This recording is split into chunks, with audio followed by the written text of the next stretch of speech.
Breaking tonight out of Kaufman County, a jury has found Trevor McEuen guilty of capital murder. In a unanimous decision, the jury found that McEuen shot and killed his neighbor, Aaron Martinez, in 2023. NBC5's Alicia Barrera is live at the courthouse tonight with reaction to this verdict. Alicia?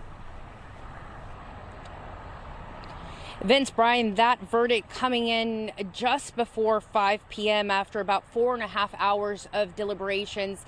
And let me tell you, the courtroom was completely silent. The judge had already warned both families that no outbursts were going to be tolerated.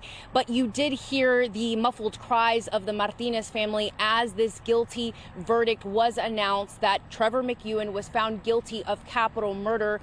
The judge handing down a sentence just minutes later of life in prison. Again, both families were able to keep their composure during this time, but absolutely no reaction was visible from the now convicted murderer, Trevor McEuen. He was immediately placed in handcuffs by 4 deputies, and moments later, the judge announced that sentence of life in prison. This after prosecutors did not seek the death penalty. And then they moved into impact statements. There, the victim's widow, Priscilla Martinez, telling the court she could never forgive McEuen until he was found guilty. Martinez's daughter telling McEuen she never saw any remorse in his face, adding that she has struggled tremendously since losing her dad 2.5 years ago, at one point even thinking that she'd just drop out of school.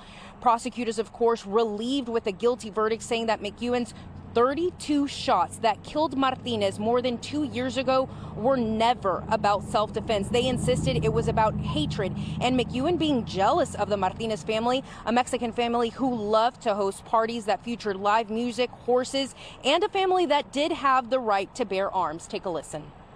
So excited for justice for the family. I'm a little choked up because of the wife, Priscilla, and her daughter.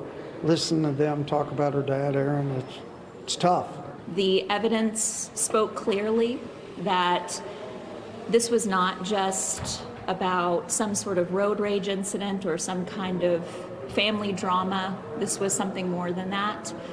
And the 32 gunshot wounds, that's what the jury needed to see. We also heard from McEwen's attorney, Miss Abigail Spain. She says that she does expect McEuen to appeal this decision. And we asked her if she was able to speak to Trevor McEuen moments following that guilty verdict. She said she wasn't able to, but she insists that his actions were allegedly due to self-defense. Clearly, the jury did not believe that. And after more than 2 years, McEuen again was found guilty of capital murder with a sentence of life in prison. We're live in Kaufman County. Alicia Barrera, NBC5. Thank you, Alicia.